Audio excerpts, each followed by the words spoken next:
दरेशील मोहिते पाटलांचा निवडणूक अधिकाऱ्यांकडून उमेदवारी अर्ज मंजूर। रणजित सिंह नाईक निंबाळकरांनी अर्जावर घेतला होता आक्षेप।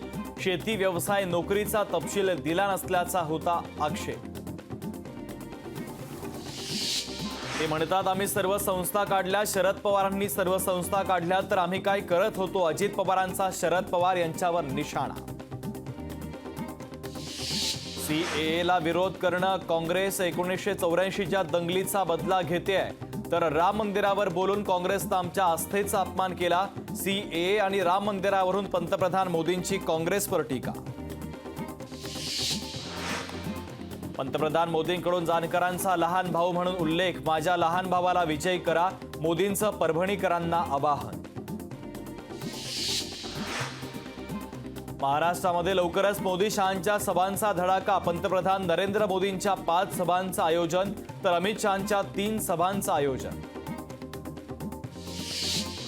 उदयनराजे भोसलेंची नवी राजकीय खेळी। उदयनराजे भोसलेंनी घेतली प्रभाकर घारगेंची भेट। प्रभाकर घारगे राष्ट्रवादी शरदचंद्र पवार पक्षाचे नेते, तर या भेटीनं चर्चांना उधाण। राहुल गांधी 24 एप्रिलला अमरावतीच्या दौऱ्यावर। महाविकास आघाडीचे उमेदवार बळवंत वानखडेंच्या प्रचारार्थ जाहीर सभेला करणार संबोधित।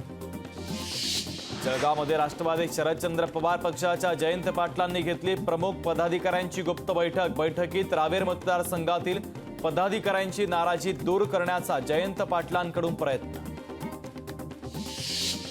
माझी यंदाची शेवटची निवडणूक। शिवाजी आढळराव पाटलांची भावनिक साथ, तर आढळरावांनी हे मनोरंजक वक्तव्य केलं। यातून त्यांचा मीपणा अधोरेखित झाला। अमोल कोल्हेंची आढळराव पाटील यांच्यावर खोचक टीका।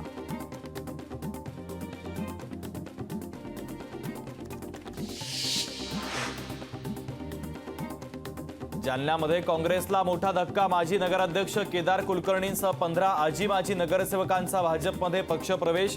रावसाहेब दानवेंच्या उपस्थितीमध्ये पक्षप्रवेश।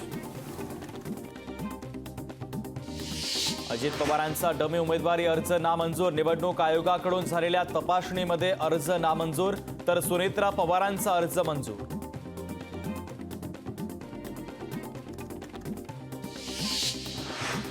वंचितचे उमेदवार भाऊसाहेब आंधळकरांच्या उमेदवारी अर्जावर आक्षेप फेटाळला। शपथपत्रात खोटी माहिती दिल्याचा करण्यात आला होता आक्षेप।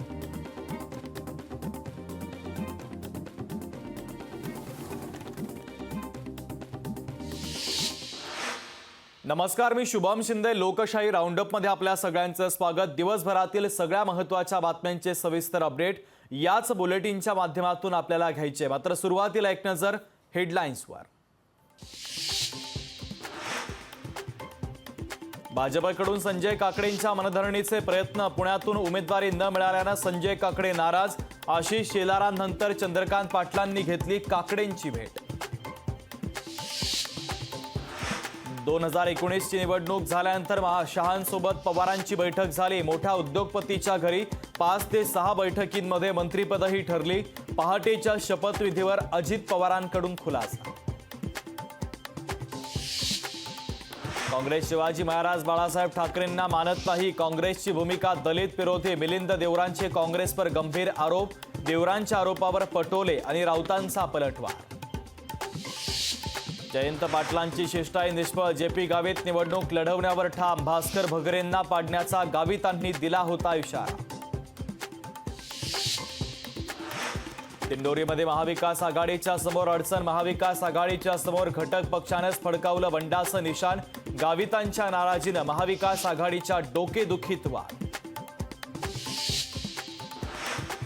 शिवसेनेकडून छत्रपती संभाजीनगरमधून संदीपान भुमरेंना उमेदवारी जाहीर। संभाजीनगरमध्ये चंद्रकांत खैरे विरुद्ध संदीपान भुमरे सामना। मुख्यमंत्री बनवण्याचं कोणी सांगितलं आधी ते ठरवा। त्यांना वेड लागलं असेल, मला नाही लागलं। उद्धव ठाकरेंच्या दाव्यावरून फडणवीसांचा हल्लाबोल। भाजपला 150 पेक्षा जास्त जागा मिळणार नाही। भागलपूरच्या सभेतून भाजपच्या 400 पारच्या नाऱ्यावरून राहुल गांधींचा हल्लाबोल। इंडिया आघाडी स्वार्थासाठी एकत्र आली। देशाच्या नेतृत्वासाठी इंडिया आघाडीकडे चेहरा नाही। 4 जून नंतर ते एकमेकांचे कपडे फाडतील। मोदींचा इंडिया आघाडीवर हल्लाबोल। काँग्रेस म्हणजे विकासाच्या वाटेतली भिंत. वायनाडमध्ये मतदान झाल्यावर सुरक्षित मतदारसंघ शोधावा लागेल. राहुल वायनाड देखील सोडतील, लिहून ठेवा. मोदींचा राहुल गांधींवर निशाणा. भिवंडीचे आमदार रईस शेख यांचा समाजवादी पक्षाला रामराम. प्रदेश अध्यक्ष अबू आझमींकडे सोपवला राजीनामा. तर अंतर्गत कुरघोडीच्या राजकारणातून राजीनामा दिल्याची माहिती. नारायण राणेंसाठी मनसे लोकसभेच्या रिंगणात. नारायण राणे आमच्या घरचे नेते, त्यांना निवडून आणणारच. मनसेचे नेते अविनाश जाधवांचं वक्तव्य. राज्याला अवकाळी पावसानं पुन्हा एकदा झोडपलं. रायगड, सातारा, लातूर, सोलापूर, चिपळूणमध्ये मोठा पाऊस. फळबागांना मोठा फटका.